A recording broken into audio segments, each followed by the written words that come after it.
Bismillahirrahmanirrahim. We begin with Allah's blessed name. We praise Him and we glorify Him as He ought to be praised and glorified. And we pray for peace and blessings on all His noble messengers, in particular on the last of them all, the blessed Prophet Muhammad. Allah's blessings be upon him as we greet you on this, the very first day of the month of Rajab, in the year 1447, with Assalamu alaikum wa rahmatullahi wa barakatuh. And it is a holiday season here in Trinidad, my native Caribbean island of Trinidad, and the news is I'm back home after more than 1 year of travel. We thank Allah who kept me safe during these travels and who brought me back home safely. It's a holiday season here, the Christmas, New Year's holiday.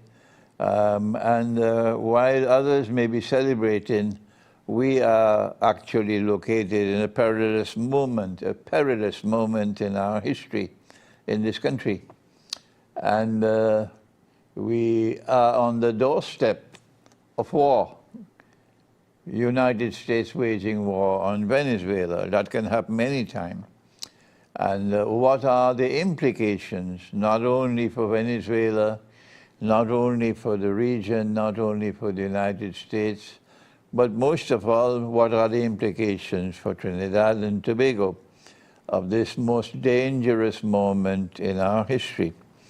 And we are very fortunate to have in my dear friend and brother, David Abdullah, a political analyst who has consistently maintained integrity in his analysis, to be with us here today to share with us his views on the implications of this confrontation, the United States confronting Venezuela, political implications, economic implications, monetary implications for the Trinidad and Tobago dollar, and of course, most of all, military implications. We are grateful to IBN for hosting this session, and may Allah have mercy on the soul of our dear brother Inshan Ismail, who passed away while I was abroad. May Allah have mercy on his soul and forgive him his sins and grant him a place in Jannah, in heaven. We have agreed with IBN that they would broadcast this session 3 times, inshallah, during this holiday season. But on the 3rd occasion when the broadcast is made, we want to be here in the studios so that we can have a call-in session after the broadcast. And whether you are local or whether you are abroad, anywhere else in the world, you can call in with your questions, but more importantly, call in with your views on the subject, because what is happening in the Caribbean now with Venezuela is making news all around the world. So this is some background information of what's going to happen in this session today and what's going to be happening in the next 2 weeks or so. We look forward to listening to your views when we have that call-in session. So welcome, David. It's good to see you again after some time, and we are honored to have you with us. Maulana, thank you very much. Wonderful to see you after a long period of time. And thank you for inviting me to share some thoughts and discuss this critical issue. And let me also pay my own respects to the late Inshan Ismail. We interacted on quite a few occasions during the many demonstrations that were organized, initiated by the concerned Muslims of Trinidad and Tobago, but we supported it as MSJ, and I got other civil society organizations to join in solidarity with the people of Palestine, who were, of course, going through the genocide by the Zionist state of Israel. And Inshan was very much a part of all of those demonstrations that we had in different parts of Trinidad. So he continued to hold fast, and this station, IBN, of course, is one of his legacy projects. Yes, I think I'm going to have to organize another session devoted to Inshan, who has done a great job for this Muslim community at least by this Islamic Broadcasting Network which he established. And may Allah have mercy on his soul. Now then, David, the United States began this drama by declaring that they are pursuing drug trafficking. And then they started blowing up boats in the Caribbean Sea. But they always consistently said, we're going to also attack land attacks. But our target is the drug trafficking. But now we see a maritime blockade around Venezuela, preventing oil shipments and the seizure of oil tankers. We want to begin by drawing attention to the viewing audience of this background to the confrontation now taking place. The United States has accused not only Venezuelans, but the government of Venezuela of being involved in drug trafficking. The United States also rejects the legitimacy of the Venezuelan government and put a ransom on his head. I think it's $50 million now. And finally, I don't know how the world is responding to it, but Trump now says that Venezuelan oil belongs to the United States. Maybe he should see a medical attention for his mental faculty. Yeah. What are your initial thoughts on this confrontation? Yes, Malana, thank you very much for tracing that bit of that background. So about the middle of August, the United States sent several destroyers, about 6 or 7 destroyers with guided missile capability, a nuclear submarine, several amphibious landing craft, and about 5,000 Marines to the Southern Caribbean. So this was a major military intervention in the Southern Caribbean. And as soon as we saw that, we said, this is going to be about regime change in Venezuela. It's something that Trump in his first presidency had wanted to achieve, but didn't. And then, in fact, going back to President Obama started the sanctions against Venezuela that were intensified by Trump 1.0, and then Biden also intensified them. And you mentioned the bounty, quote unquote, on President Maduro's head.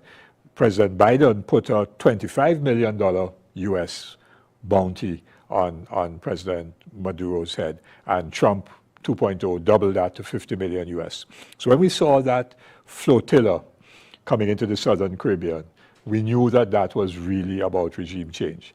The US talked about narco trafficking, but lo and behold, just before that, sometime in June or July, the United Nations Commission on Organized Crime published their findings, so it's a 2025 report, which said that the cocaine, which is largely produced in Colombia, Bolivia, Peru, and so on, but largely in Colombia, that 85% of that cocaine goes to the United States via the Pacific coast, Colombia's Pacific coast, or through Ecuador and up the Pacific to the United States.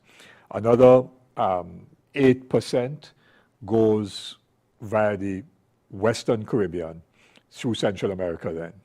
And then about 5% is actually trafficked through Venezuela.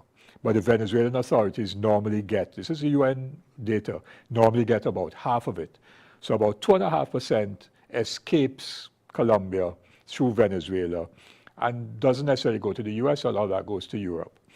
That data was confirmed by a report by the Drug Enforcement Agency of the United States itself, which also said that most of the cocaine does not come this way, does not go through Venezuela. Venezuela has no processing facilities, does not grow cocaine or coke the coca plant, and doesn't process it either. Mr. Trump talked about fentanyl because that is a major narcotic that is affecting Americans today when they consume it. But fentanyl is not produced in South America. A lot of it is produced in Mexico and then transits across the border from Mexico into the United States. So the whole narrative about narco trafficking was very much, and we said that from, I made my first statement, I think, was on the 21st of August, right after this military buildup. And I gave a very detailed statement. And I said, narco trafficking narrative is similar to what Colin Powell and Bush used, weapons of mass destruction, as the rationale to invade Iraq and to kill Saddam Hussein and create, well, mayhem afterwards, of course, in Iraq. So it was very clear to us that there's this false narrative that was being pushed, and that the real agenda was, as you mentioned, the resources of Venezuela, because Venezuela sits upon the largest reserves of oil in the world. And in 2023, Trump, having, was not in office anymore, but made the statement that had he stayed, Maduro's government would have collapsed. He actually said that. We were very close to having the government collapse, and then we would have had all the oil. So let me just quote the exact thing. So in 2023, quote Trump, "When I left, Venezuela was ready to collapse. We would have taken it over. We would have gotten all that oil." Okay, this is Trump speaking. That is Trump speaking in 2023. We would have gotten all that oil. We would have gotten all that oil. So one thing about Trump is that he says what is in his mind. A lot of the other US presidents try to hide it and deflect, but he often comes out very openly and says it up front. We would have gotten all that oil. So he had that agenda for Venezuela's wealth, Venezuela's oil, which he recently repeated, as you have said, that Venezuela's oil belongs to the US, or all that oil belongs to the US. But I think there's another objective, which is not Trump's. Trump is very much about resources and controlling the minerals. If you remember, he offered Ukraine a deal in the war with Russia. Rare earth. Rare earth, precisely. Recently, for the Democratic Republic of Congo and Rwanda, a so-called peace deal, which is not really a peace deal, but again, DRC, which is very resource-rich in gold and diamonds and rare earth, US must get that. So he's always about those resources that other countries have that he wants for the United States and for his buddies, his billionaire buddies. The other person, though, that's driving an agenda in Venezuela is Marco Rubio, Secretary of State and also National Security Advisor. So he wears two hats, very, very powerful person in the Trump administration. Marco Rubio comes from Miami, parents from Cuba. So he comes from the Cuban-American community in Miami, which has been historically extremely hostile, violently so, to the Cuban Revolution. Marco Rubio wants to end the Cuban Revolution. And one way he thinks of doing that is to end the process in Venezuela. And that, therefore, will remove a certain support in terms of a major country for Cuba. And one of the oil tankers that was seized a few days ago was on its way to Cuba. Was on its way to Cuba. And Cuba is going through great difficulty right now with the blockade and the designation of Cuba as a country that is sponsor of terrorism, a state sponsor of terrorism, which is not. How we got on that so-called list is because Cuba was facilitating the peace negotiations between some of the armed groups, the FARC in particular, and the Colombian government. And they actually brokered a peace deal. But those negotiations were taking place in Havana, where it was safe for everybody to be. And because FARC representatives were in Havana, the Americans say, well, the Cubans are supporting state sponsors of terrorism, which was the opposite of what Cuba was doing. They were trying to end conflict in Colombia. So Cuba is hurting, and they've been hit by hurricanes, as we know. And so, you know, starving them of oil coming out of Venezuela puts more pressure on the Cubans. And that's Marco Rubio's agenda. But it's not a good situation for us at all. And eventually, you know, a couple of us made a statement the other day, and one of the taglines was, "What is in the dark must come to light." And so it was about narco trafficking. That's what they claimed. We said no. It's about regime change and getting the oil. Mr. Trump now has not talking about narco trafficking anymore.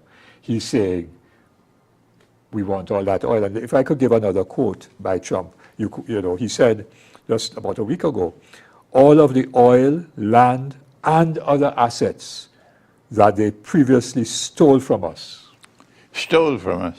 Previously stole from us, yes? And then Stephen Miller, who's a key person in the Trump administration, he is the Homeland Security Advisor, but he's ideologically the person who authored Agenda 2025, which was this very racist, right-wing, white supremacist agenda for the United States. And Stephen Miller said just recently, he said, I'm quoting, "American sweat, ingenuity, and toil created the oil industry in Venezuela. Its tyrannical expropriation was the largest recorded theft of American wealth and property." So that is why he said belongs to us. That's right. Okay. I mean, the fact of the matter is, you know, that people from the West Indies, Trinidad and Tobago, Grenada, and so on, went to work in the oil fields of Maracaibo. You know, and there's still Trinidadians who have families in Venezuela. And of course, Venezuelans work in the oil industry as well. And yes, it was American oil companies that were there, but they were extracting the wealth from Venezuela, enriching the United States and enriching the elites within Venezuela. Within Venezuela. That benefited from that relationship. Yes. While the poor in Venezuela remain permanently poor. That's right. David, since the secret is now out, a very badly kept secret, that the real objective of the American confrontation against Venezuela is regime change. We now back to the Monroe Doctrine, that the United States, by divine or decree, the United States has the right to maintain its control over the entire Western Hemisphere by divine decree. And every government in the Central and South America, even Canada and the Caribbean, must submit to American dominance. This is the Monroe Doctrine. No extra hemispheric power is allowed to meddle in this part of the world without our consent. For the benefit of our viewing audience, this is the Monroe Doctrine, which is maybe 1800 and... It's a little over 200 years, about 201, 202 years old. years or more. Yes. But the Monroe Doctrine itself forms part of something else called Pax Americana. That we not only are divinely ordained to establish our dominance over the Western Hemisphere, we are divinely ordained to establish our dominance over the world. That's right. Is Pax Americana. I want to shift from Venezuela for just a moment, and then we come back. Sure. Because I would like to hear your views on Pax Americana as to whether or not Pax Americana is now in decline, whether the US dollar is now in decline, and whether Trump has given up Pax Americana and is now content to have a local Pax Americana only in his backyard. And this explains his policies towards Ukraine, and he's not prepared to allow the European Union to stand in the way of what he wants to achieve in Ukraine. What are your thoughts on that subject? Yeah, very, very, very key question. What has happened is that we have seen the rise, particularly of China, of Russia to a certain extent, but particularly of China, as a major power in the world. Economic power, China's economy is not far behind that of the United States. Technologically, China is probably ahead of the United States. Some time ago, China launched its own open source AI chat box, which rivaled, the American versions and so on, which cost a lot of money. And in terms of things like solar power, electric vehicles, a whole range of technologies, China is actually well ahead of the United States. Militarily, China very quietly has built up its military to be very strong as well, because China has not had to spend money on fighting wars. The United States has spent a huge amount of money fighting wars or supporting countries like Israel in their war and genocide in the Middle East. So with that, we have then had the development of the BRICS, Brazil, Russia, India, China, South Africa, and there are other countries now that have also joined the BRICS. And what we are seeing are the development of many economic trading blocs that are encouraging and facilitating South-South trade, where countries of the global South are more engaged with the other. China has the Belt and Road Initiative, major investments in this part of the world and in Africa and so on. So what in Africa, you had the development in the countries of the Sahel, Burkina Faso, Mali, and Niger, throwing out French colonialism. I plan to visit Burkina Faso next year. Go Fantastic. I'm so glad to hear that you're able to do these travels, Maulana. And they throw out French colonialism. So you're seeing the development of what is popularly now called multipolarity. Multipolarity. A multipolar world. In other words, not a single pole of the United States around which everybody has to revolve or everybody has to genuflect. And so I do think that Biden, when he was president, was trying to restore Pax Americana. Mm-hmm. He made this statement after he became president, America is back. And when he said America is back, in my view, that meant that America was going to be once. He was trying to make it preeminent over everybody else, and therefore would determine what happened in Ukraine, in the Far East, and so on. And I think that Trump is, because he's more transactional, is, while he sees China as a threat, is certainly trying to say this hemisphere must not be influenced or controlled by anybody else besides the United States. And just a few weeks ago, the Trump administration published their national security strategy. I haven't had a chance to read the whole thing because I've been very busy. I read part of it, yeah. Right. And I'll just quote one part of it because it's relevant to what you're saying. It said, one objective is, quote, to restore American preeminence in the Western Hemisphere. In the Western Hemisphere. We will deny non-hemispheric competitors, and I put in brackets, China and Russia. China and Russia. And Iran. And Iran, yes. The ability to position forces or other threatening capabilities, and this is even more critical, or to own or control strategically vital assets in our hemisphere. Vital assets and resources. That's right. Yeah. And then it goes on to say, he even says this is now the Trump corollary to the Monroe Doctrine. Already. Yes, they're describing it as a Trump corollary to the Monroe, Doctrine, right?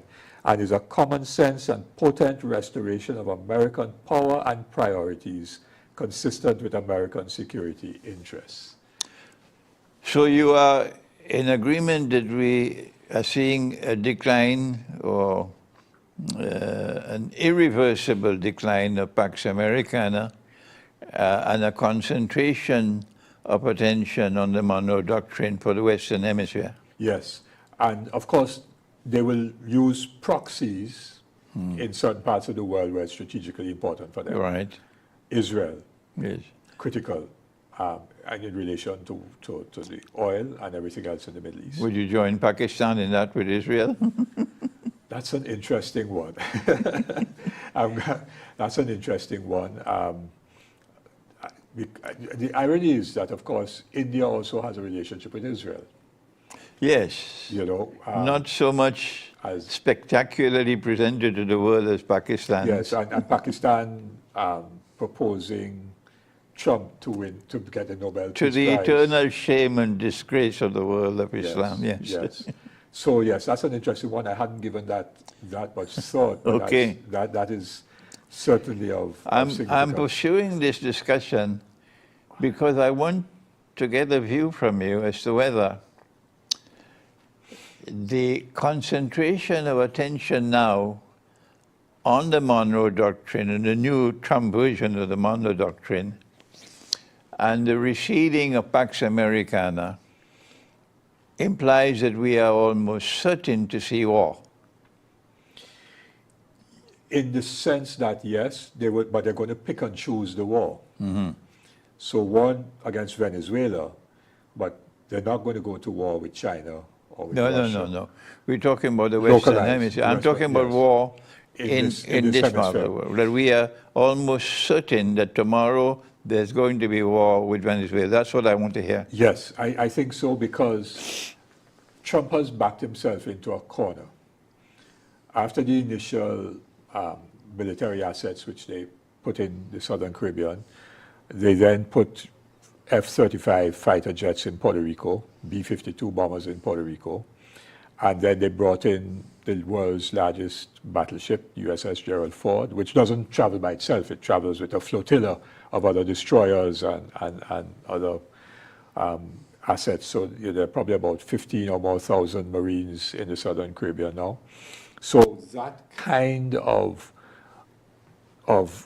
deployment, you can't just turn it around You can't walk away from and it. walk away from it No. with nothing in your hand. Yeah. That's one way of looking at the subject. That America, instead of looking great again, will look small Yes. if you walk away from it. That's right. But our approach to the subject is the Monroe Doctrine being more dominant now than it was before because Pax Americana is receding. Yes. Okay? No, the question would be, how would they want regime change because they want to get the resources of Venezuela. How is regime change going to be achieved? So there are like 2 or 3 military, if you wish, strategies that could achieve that. One would be a surgical drone strike or missile strike, which kills President Maduro and some of the other leaders of the government and of the party. And then perhaps street protests and people coming in. That's one option. But the military in Venezuela, I think, is still very loyal to President Maduro. A second option would be the blockade, which they're doing now, trying to create as much economic and social dislocation. Because in the last 2 or 3 years, Venezuela's economy has been growing faster than any other economy in Latin America. Already. Yes, they've recovered.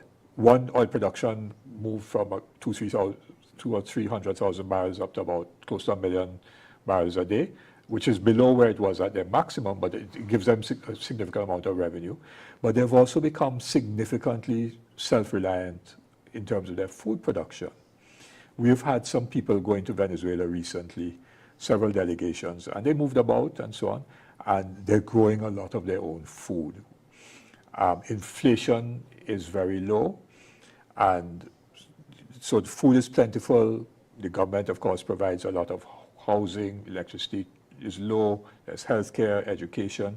So the quality of life of Venezuelans has actually significantly improved compared to, say, 5-6 years ago when things were very difficult, when the sanctions were biting and some of the economic policies were out of whack and you got hyperinflation and so on. So perhaps if they squeeze Venezuela with the blockade, they may hope that that could precipitate some kind of social unrest and bring about regime change. I don't think either of those things will happen, because the irony of it, which of course the Americans never factor in, is that the Venezuelans are highly patriotic and nationalistic, because they fought for their independence. And so when a foreign power now tries to overthrow and intervene, instead of them saying, yes, let us overthrow the government, they actually are cohering around the government to repel a foreign intervention. And so the government has armed the militia, and there are old people, women and so on, who say, I want to sign up for the militia because I'm prepared to die for my country. So the third option would be an actual war, bombing, and then land troops and so on. But 15,000 Marines is not sufficient to engage in a land war in a country the size of Venezuela, and with Venezuela's military capability. When they went into Panama, I think they went in at about 30,000. Panama is much smaller, and the Panamanian military was much weaker. So Trump now is in a bit of a bind. If he wants to go and actually have war, is he simply going to try to bomb the living daylights out of Venezuela? That will destabilize the entire Latin America. That's what I'm coming to now. This is the political and economic implications of war. But let's first begin with the military implications. Russia entered into an agreement with Venezuela last year for the transfer to Venezuela of advanced Russian weaponry. Amongst the most famous, well-known of advanced Russian weaponry is the hypersonic missiles, not necessarily nuclear armed. Now then, what are the implications if Venezuela already possesses Russian hypersonic nuclear weapons? Number one, for American warships, because these are unstoppable missiles in the naval flotilla. Number two, and more importantly for us, the airport in Tobago, which has a US-installed radar, military radar. And I don't know where the radar in Trinidad is located. Is it in Piaco? It has, I'm not aware that it has been installed yet, but it is probably going to be installed soon. Yeah. Yes. But Venezuela, I believe, time for a break. Okay. Let us hold on until after the break and we continue the discussion here. We were speaking just now about the Russian treaty with Venezuela, which was promulgated last year, which provided, among other things, for the transfer to Venezuela of advanced Russian weaponry. The most famous and the most readily available of advanced Russian weaponry would be hypersonic missiles, which in some instances are unstoppable. The distance between Venezuela and the Caribbean Sea, the Venezuela, Trinidad, and Venezuela and Tobago, is so small that it seems almost impossible to stop those weapons unless you have anti-missile in Tobago, in Trinidad, which we don't have at this time. What would be your views in the event that Venezuela already has such missiles and war breaks out, as we, both of us are in agreement now that it is inevitable that war will come, because it'll make, if the war does not take place, Trump will have a very big problem. Yeah. What are the implications in the event that Venezuela has such missiles, and the United States then starts attacking land targets in Venezuela, and Venezuela uses such missiles in the Caribbean Sea against the naval flotilla, and against Tobago, the airport with the radar, and Trinidad, Piaco Airport? Yes, very, very major implications. I mean, some time ago, in the media, it was very public, President Maduro did show off some of the Russian assets, military assets. It wasn't hypersonic missiles, but it was, I think, an air defense system. So they do have artillery to deal with taking down missiles that are incoming into Venezuela. And these were Russian. And he said so very clearly. And that is what he showed. Now, sometimes in these matters, it is not what you are shown, is what is not shown that becomes important. And it may not only be Russian hypersonic missiles, there may also be Iranian hypersonic missiles, because Iran also has. And of course, Iran has a relationship with Venezuela as well. So while the traditional U.S. media says that Venezuela's military capability is outdated because their planes are outdated, etc., I don't think that the analysts really know what Venezuela possesses or does not possess. Certainly, what Venezuela possesses can effect significant casualties on the Americans. Because if there are troops that land, then there'll be ground fighting. Because they can't land with tanks and all of that. That's not going to be possible, given the terrain. So it's going to be a lot of ground fighting. And clearly, there'll be body bags going back to the United States. So that we could discuss that afterwards. That's a political implication for Trump.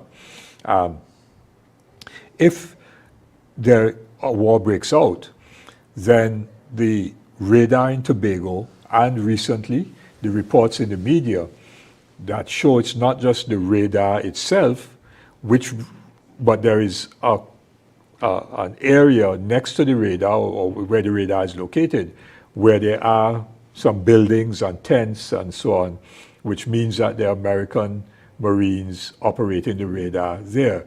Oh, so okay. It is almost like a mini base. Okay. It's a mini base. It's not a big base, but whether it's a big base or a small base, the fact is that there are American military personnel, and the Prime Minister here said, yes, there are Americans here now. She denied, and eventually had to admit.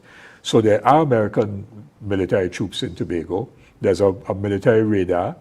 And contrary to the false narrative that was being peddled by the government, that this is about trying to pick up smugglers of ganja and cocaine, that military radar, according to the specifications by the manufacturer and by analysts here, and even a radio report that came out of Guantanamo Bay, the U.S. base in Guantanamo Bay, where a U.S.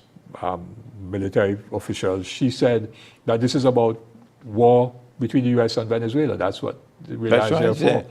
So, and the Prime Minister now admits that the radar is there for Trinidad and Tobago's defense. But if you have a U.S. military base and a radar located in Tobago, then that becomes a legitimate target in the event of a war between Venezuela and the United States. Quite clearly. For Venezuela to attack. Quite clearly, yes. Yes? No one will deny that, yes. Go ahead. And therefore, if the Venezuelans attack it, and of course, it therefore means that people's lives could be lost in Tobago, because the population of Tobago is clustered In the south. in the south, near the Crown Point Airport, the NI International Airport. That's where a lot of the tourism plant That's of right. Tobago is located. And therefore, the impact will be possible loss of life, property damage, and then you have investor. The airport will be destroyed. The airport could be badly damaged, if not destroyed, because those missiles that come in may not be pinpoint accurate to take out the radar. You know, it could miss the radar by a few yards, and then it destroys the runway and it destroys the new terminal building. So there's also a loss of tourist arrivals and a whole set of other factors. The tourist economy, and therefore the Tobago economy, will collapse. It would, yes, because it is, apart from the THA, tourism is the only other economic activity. What are the political implications then of a military attack on Tobago to take out the radar, and which possibly could take out the airport, and the consequent loss of lives in Tobago as never before in history, and the collapse of the Tobago economy? Well, I think that there are two implications. One is in relation to the government of Trinidad and Tobago, because the government of Trinidad and Tobago has maintained that we are not involved in any conflict with Venezuela, when of course, if you tie yourself to the country that is in conflict, then ipso facto you are also in the Complicit. conflict. Yeah, exactly. And therefore, the narrative that the government has been carrying with respect to, this is about narco trafficking, that mask has dropped. And so the population of Trinidad and Tobago will have to then judge the credibility of the Prime Minister and her judgment on this particular issue. The second implication, of course, is for Tobago. There are THA elections for the Tobago House of Assembly. Let me elaborate, because I know we have many viewers outside of Trinidad and Tobago. So the elections for the local body of governance in Tobago is called the Tobago House of Assembly. That's right. And the elections for the Tobago House of Assembly takes place on the 12th of January. And so already the issue of the radar and other installations has become a major political point of contention, because the party that is now in charge of the House of Assembly, the Tobago People's Party, led by a young man, Farley Augustine, they maintained a relationship with the government. So the issue, and he said that initially he accepted the information that was provided by the government, the Prime Minister and the ministers to him, as for the justification of the radar in Tobago. But now he's beginning to pull back. And he has said, if he had the choice, which he doesn't have, because he doesn't have that power, but if he had that power, he would not have allowed the radar to be in Tobago. The other political parties contesting the election in Tobago are saying the radar should go. They do not wish it to be there. So it's going to be interesting to see what the immediate political implication, even if the elections happen on the 12th of January and there's no war yet, what are the political implications for that election in Tobago? And then the other thing would be, because the issue of the autonomy of Tobago from Trinidad has been on the front, well, has been alive for a long time, and it is being put back on the front burner in this period. And so we can see a greater push for what is known as autonomy. How that autonomy is being defined is not that clear by some. Some may, however, suggest that Tobago should be separately governed, with the Tobago House of Assembly being a legislature, which could then pass laws for Tobago, and to have other powers and so on, and therefore to have a federal arrangement between Tobago and Trinidad, in the same way that St. Kitts and Nevis, both of which much tinier islands than Trinidad and Tobago. There's a federal arrangement between... Oh, yes, they do? Yes, yes. St. Kitts and Nevis. It's a federal arrangement. A federal arrangement. It's not a unitary state. Not a unity. And do the different units of the federation have political equality? Not to the extent that I think the Tobagonians want, but it is a federal arrangement. I think some people have argued that, like the United Kingdom, Scotland has a legislature, the Scottish Parliament, which makes laws, and Scotland has a certain amount of autonomy. Scotland is issuing its own money, and the Scottish pound and the British pound are interchangeable? Yes. It's illegal anyway in Britain not to accept the Scottish pound? Right. Go ahead. Yes, so that kind of level of autonomy, I think, is what some in Tobago may wish to have.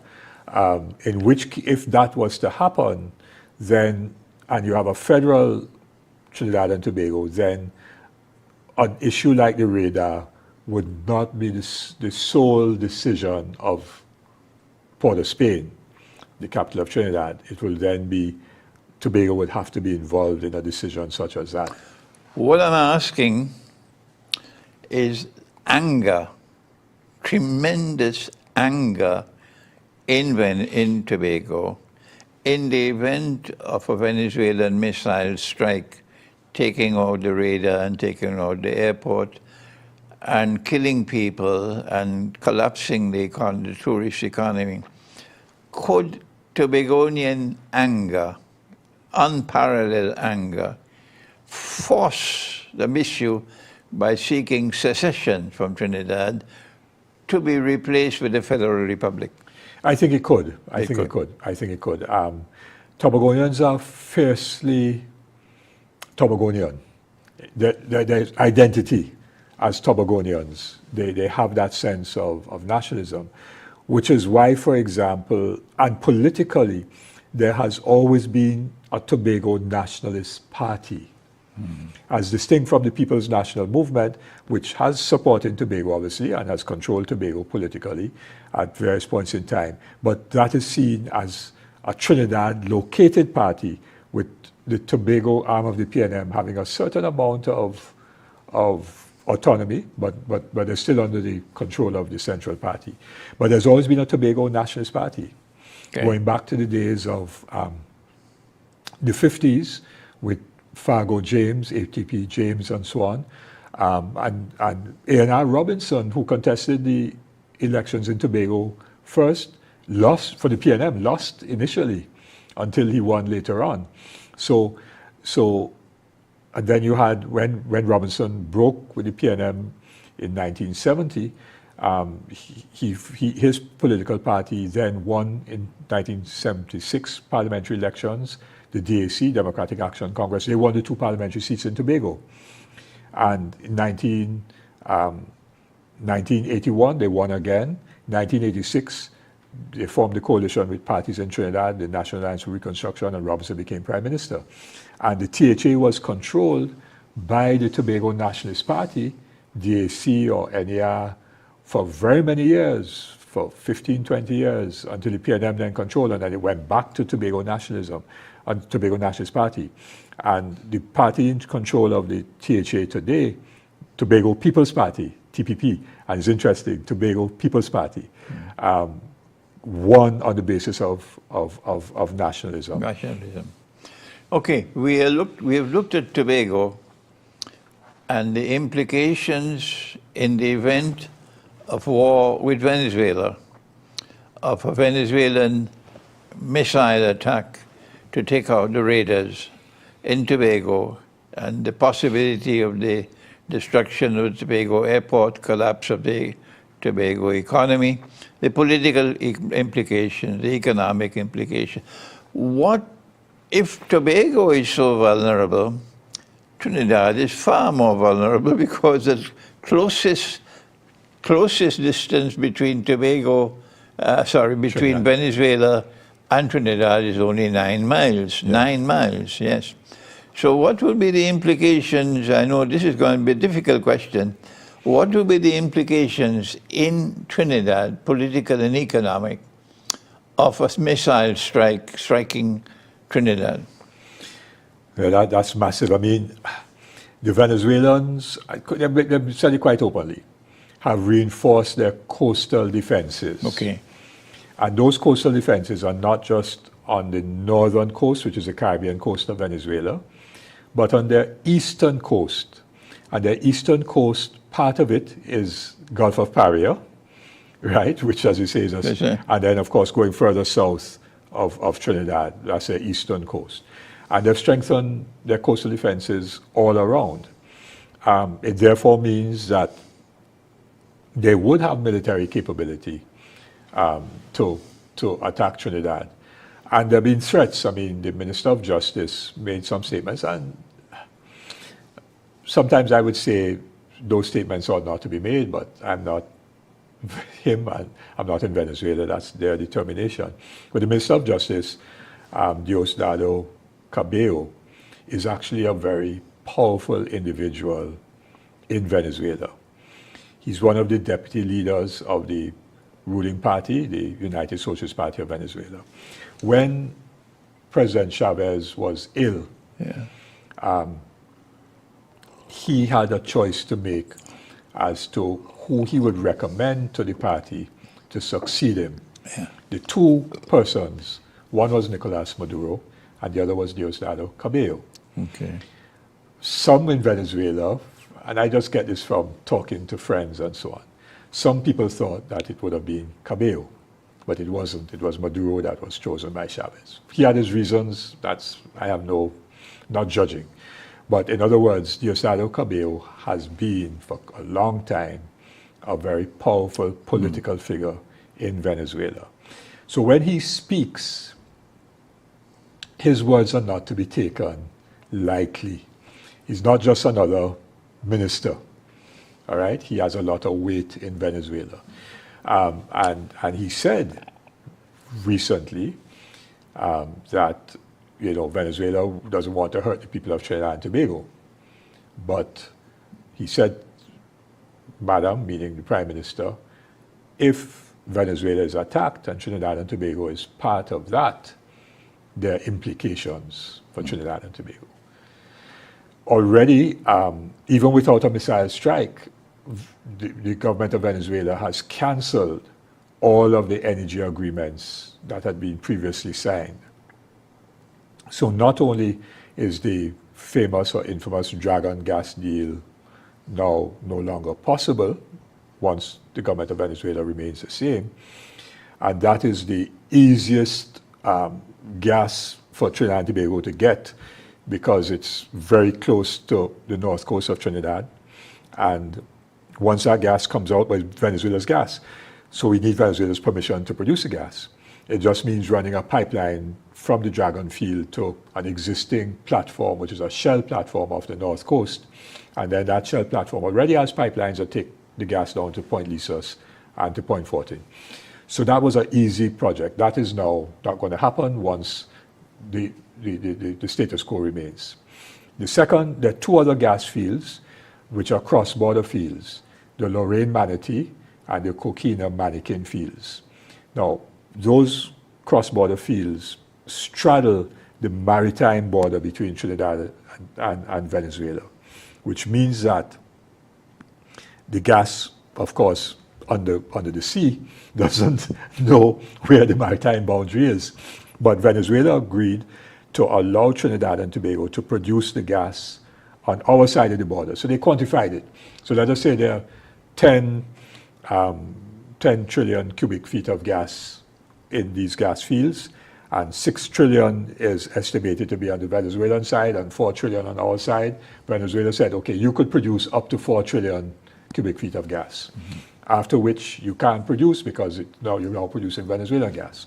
Now, if Venezuela has now said they're cancelling all the agreements, it could mean that they don't want us to produce any gas even though it's on our side of the border, because you have to have their agreement, because if you produce, you could be producing their gas too, yes?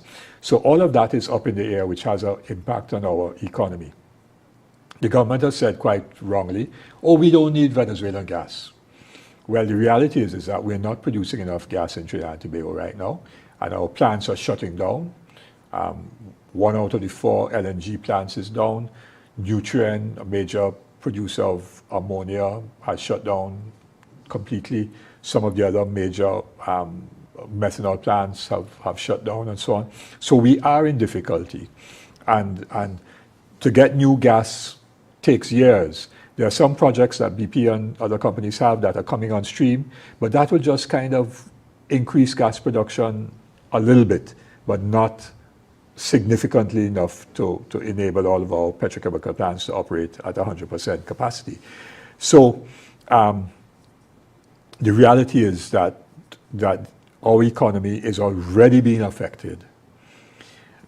Maybe the Prime Minister believes that the Americans will get rid of Maduro, and the woman who obscenely got the Nobel Peace Prize the other day, Maria Machado, will become president of Venezuela. She has already said to a U.S. investment forum that the trillions of dollars of oil and gold and everything else is available to you to exploit, right? So maybe that is what Mrs. Prasad Bisesa is hoping for, and then that Machado, being president, will then say, okay, Trinidad and Tobago, you could get dragon gas, and Rubio will give us a OFAC license to produce it and everything. That may be her gamble, but it's a gamble. Because if there's a missile strike by Venezuela and it hits a gas processing facility in Trinidad, or a pipeline, it could be in Port Lucius, or it could be Guayagüari, where the gas comes ashore. It could be anywhere. Okay. It could just be one of the major pipelines running, so anything like that, it doesn't even have to hit Maulana. It could just fly over Trinidad. Yeah. And that would create a huge crisis for us. That could create a huge crisis for us. So Mrs. Prasad Bisesa said, the Americans will defend us. The radar is there to defend us.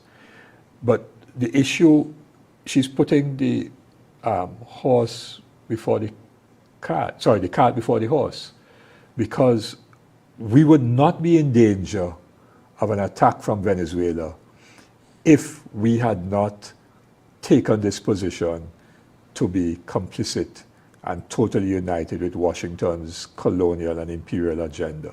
That is what put us in danger. And that is why she now hopes the Americans will defend us, because we're in danger. But how did we get into a position of danger? We got into a position of danger because of the positions the government took. The purpose of this discussion is to inform the public of implications of what is now about to take place. Tell me, in the event that the United States attacks Venezuela, and then Venezuela responds with a missile attack anywhere in Trinidad, what would be the implications, number one, politically in the country, this island, number two, for the economy, and number three, for the Trinidad and Tobago dollar?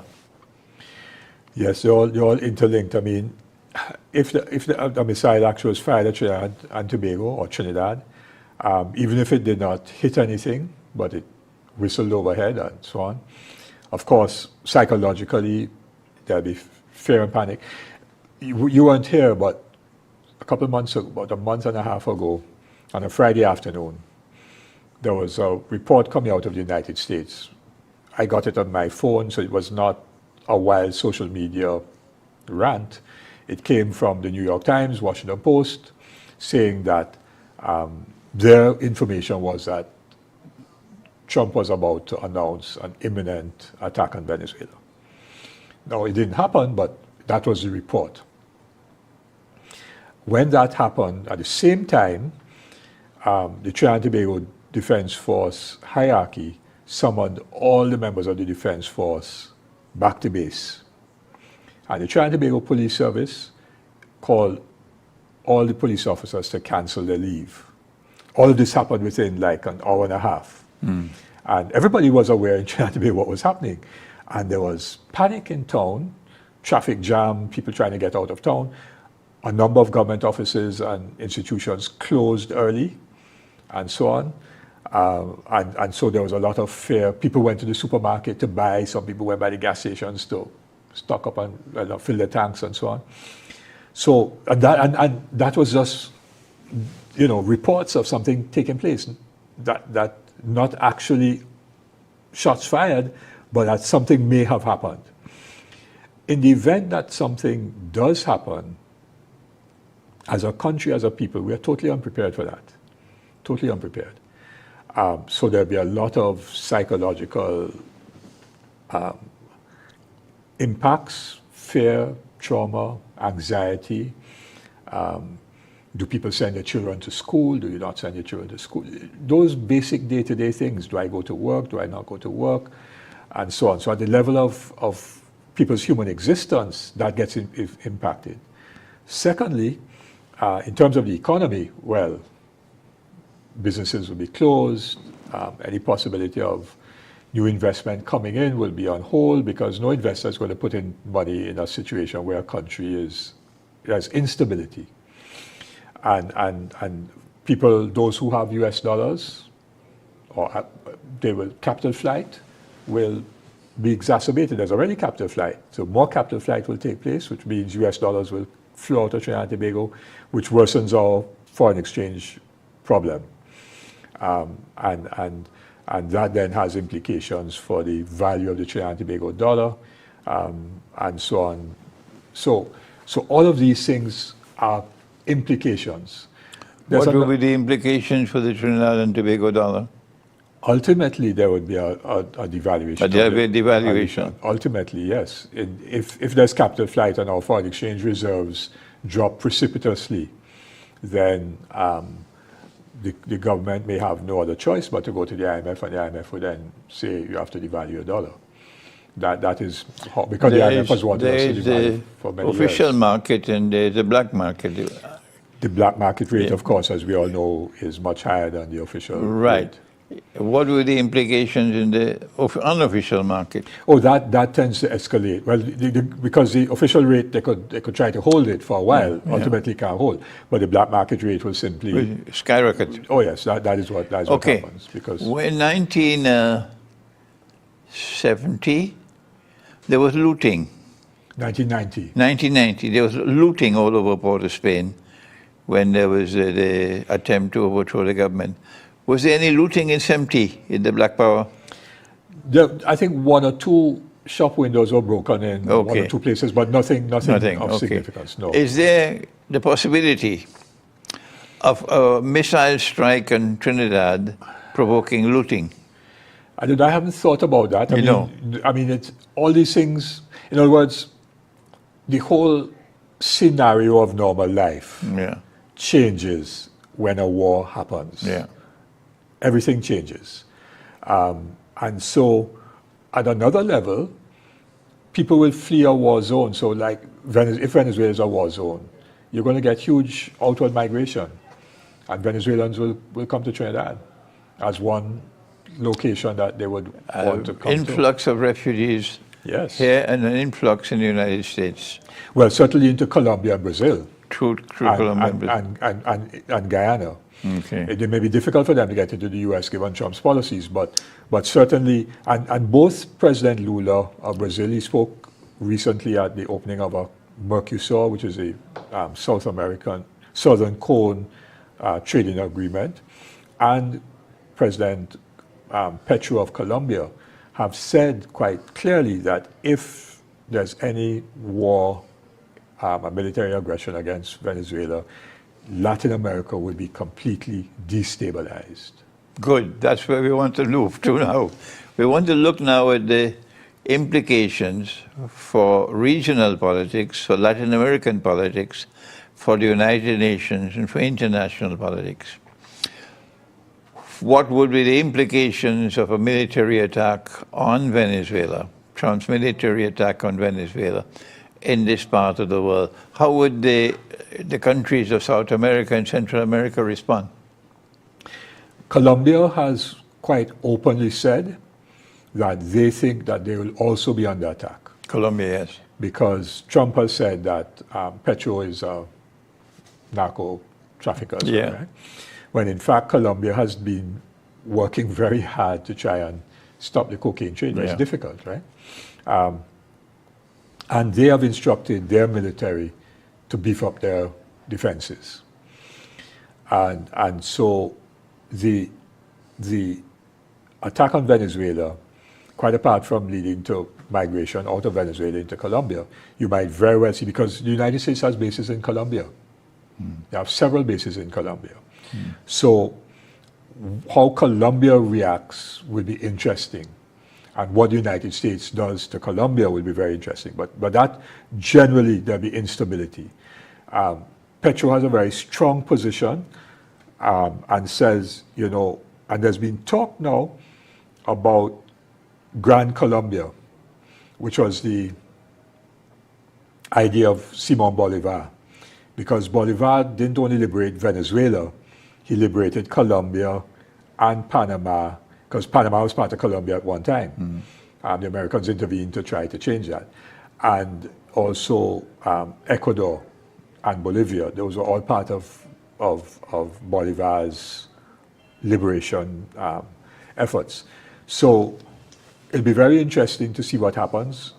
Brazil will feel pressured to support, because if the government does not, in Venezuela does not fall, but there's a war, and President Maduro or whoever is in charge of the government continues to fight the Americans, then Colombia and Brazil maybe feel obligated to support them in their battle against the United States.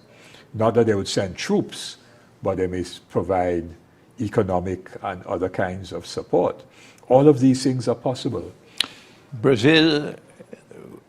Brazilian political support for Venezuela and condemnation of a United States attack on Venezuela would have repercussions on the rest of South America and Central. What about Mexico? Yes, Mexico has taken a very strong position in support of Venezuela. Good. The president there, President Sheinbaum, has taken very strong positions.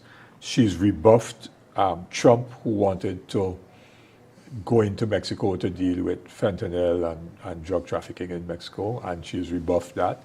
So, but on the other hand, there have been some setbacks for the left progressive forces in Latin America. Bolivia, unfortunately, there was a very bad division between President Arce, who just lost, the party lost elections recently. He didn't contest. And the founder of the movement towards socialism, Evo Morales. There was a very bad split. And that split enabled the right wing to win the elections in Bolivia some months ago. And that was very, very bad. And I'm aware that, you know, efforts were made by leaders of major countries in Latin America and so on to get those two, Arce and Evo Morales, to patch themselves up because they knew that a division would simply allow the right wing to come in, which is exactly what has happened. In Honduras, there's been an election which has not yet been declared because there's quite clearly a lot of electoral fraud. And that is where Trump said 2 days before the elections that if you don't vote for this candidate, the right-wing candidate, then I'm going to sanction you. And of course, that scared a lot of Hondurans to vote for this guy. So that election is up in the air, but there was a progressive government in Honduras for a few years, but they now seem to be out. So there's a lot of efforts by the U.S. to have in Latin America and the Caribbean governments that are with them in accordance with their national security strategy, which says, you know, that we want to have, let me just find that particular quote. This is a national security strategy. We will reward and encourage the region's governments, political parties, and movements broadly aligned with our principles and strategy. So they are clearly intervening directly in accordance with the Monroe Doctrine, now the Trump corollary, to make sure that right throughout the Western Hemisphere, there are governments that are supportive of Washington's position. This is the response of governments. What about people? Are we likely to see individuals traveling to Venezuela from Latin America and the Caribbean to join in support of Venezuela's armed response to an American military intervention? There may be a few coming out of the Caribbean, but not many. But certainly out of Latin America. Out of Latin America. I could see them going to Venezuela, yeah. Number one, the implications for Trinidad and for Tobago. Number two, implications for Latin America. Now, what would be the response at the United Nations of an American attack on Venezuela and Venezuela taking the matter to the Security Council? Number two, how would Russia, China, and Iran respond? So Venezuela has already gone to the United Nations with respect to the general aggression by the U.S., asking for a debate. I do not think that debate has happened yet, but they also are now reporting to the UN Security Council the seizure of the tankers. Of the tankers. Clearly, Russia and China will support, the Venezuelan position. The United States will simply veto it. And therefore, the Security Council will make no decision because it has to be, any decision on the Security Council has to be with the support of the 5 permanent members of the Security Council. The U.S. will simply use its veto power to stymie that. But the matter will get aired. At the level of the General Assembly, they may very well have, more leeway, but the General Assembly has no power. They may have moral suasion, but no power to enforce. China has warned the United States not to do anything against Venezuela. They publicly said so. It seems as if, excuse me, one of the tankers that was seized may have actually been going to China. Okay. Which raises major implications for China. But I don't see China or Russia or Iran trying to engage the United States in a firefight. The Venezuelans have said they're going to ask their Navy to escort the tankers out of the Caribbean. I haven't seen that happen yet, we're not sure.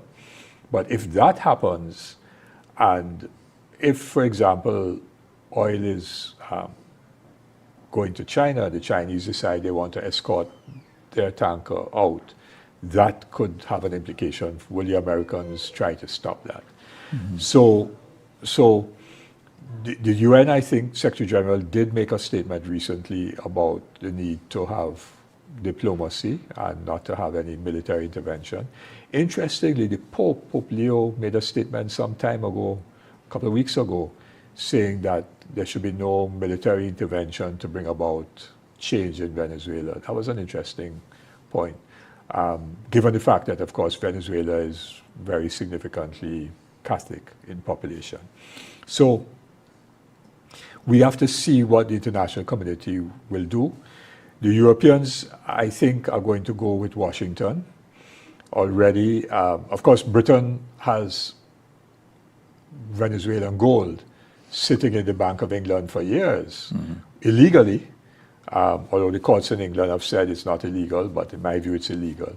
And so, you know where the Europeans are going to go against Venezuela, because part of the strategy is to try to ensure that you have in government right throughout the hemisphere and elsewhere in the world parties that align with what they call Western values.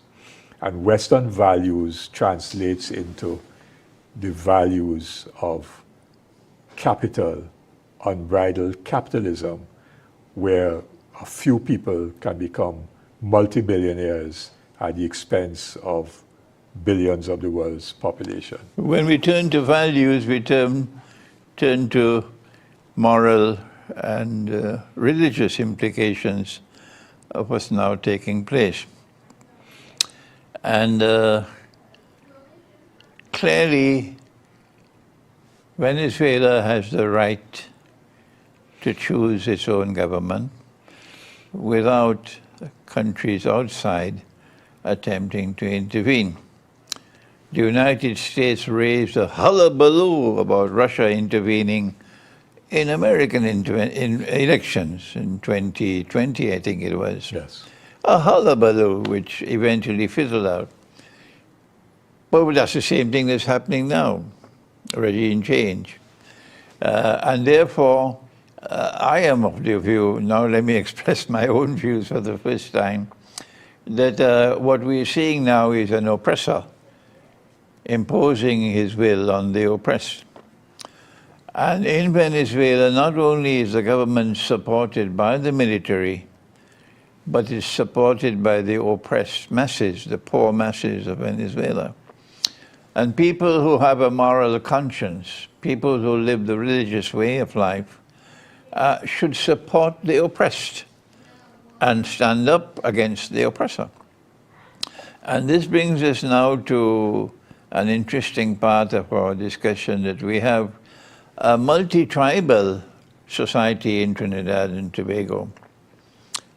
The PNM, unfortunately, led by a graduate at Oxford University, the PNM never truly understood the implications of our tribal diversity and the political implications of our tribal diversity for political philosophy, of a coming together of tribes to forge an agreement that will allow us to live together in political equality and in fraternity. And part of the implications of being a multi-tribal society here in Trinidad, more than in Tobago, is that we have Islam, we have Christianity, we have Hinduism as powerful forces. Well, Hinduism and Christianity more than Islam. We're a small community. But you can see what we're doing here at IBN as a Muslim community. It is IBN which is showing the way for the rest of the country to bring together people to discuss the subject in a very polite and a very educated way, without slinging any mud against anybody. That's not our way. That we should be able to come together now at this critical moment for consultations at the tribal level. And I'm hoping, David, that this process of education that we've benefited from all your insights and all the knowledge and all the facts that you presented today, would help to educate our people. And I'm hoping that this session would impact upon the Muslim community, because this is Islamic, IBN, Islamic Broadcasting Network, that we can have a consultation amongst the Muslim community on what's not happening. You may call it a referendum, that Trinidad and Tobago need a referendum on this issue of relations with Venezuela and relations with the United States of America. But we in Islam, we prefer consultation to referendum. Consultation. I was speaking with Nizam, Brother Nizam Mohammed, the former Speaker of the House of Representatives, and he was constantly focusing on this part of Islam, the process of consultation. How can we promote consultation from our session today, first of all within the Muslim community and then with other tribes? Perhaps our listening audience, our viewing audience, can now think about the subject of how we can have a national Muslim consultation on this subject, because we are now faced with a danger greater than this country has ever experienced in its history. I've asked LBN whether they could rebroadcast this session at least 3 times. And the third time that it is broadcast, maybe in January, we will then have a call-in session for viewers to call in on the phone and ask questions or express your views on the subject, of course, without slinging any mud against anybody, and being polite and respecting people when you ask for your views. That's our style. And we'll also open the lines for people calling from abroad. We'll give you a telephone number, a WhatsApp number, and you can call from abroad as well, free of charge. And locally you can also call. And in the event that you agree with our views that yes, we are in need of consultation at this time. It's not just a PNM matter, it's not just a UNC matter, it is a matter which concerns the whole country. And there is significant danger lying ahead, as the discussion with David has clearly represented to us, significant danger lying ahead. And we need to consult with each other. Perhaps if you get on the phone, if you are of the opinion within the Muslim community that there is someone you know who is a senior member of our community who has the attachment to the religious way of life that commands respect, and who has the capacity and the experience to call for such a consultation, because our community is divided. So if one individual calls for that consultation, and he succeeds in getting the people to realize the danger of the moment and to put aside differences, put aside your rivalries, and come together with wisdom, peacefully, and let us have a consultation on the subject. Then if you can think of such, not me, because I live most of my life abroad now. I just came back to Trinidad after more than a year and a few months of travel. And I'm here just one week ago, so I can't do it. If you can think of someone, such a person, then call him on the phone and urge him. Call him on the phone and urge him. Why don't you make a call for such a consultation? And if you can impress upon him and he feels he can do it, let him then make the call for a consultation. Of course, he can speak with us before doing so. And if he can bring together all the different factions of our community, and we have a consultation on the subject, we set the tone for other tribes in the country to consult with each other. It's not a time for political rivalry and mudslinging. Not at all. You can see how David and I have conducted the discussion without any biting comments against anybody. Not at all. That's not our style. David, I want to thank you for taking the time to share with us the very important views you've expressed today.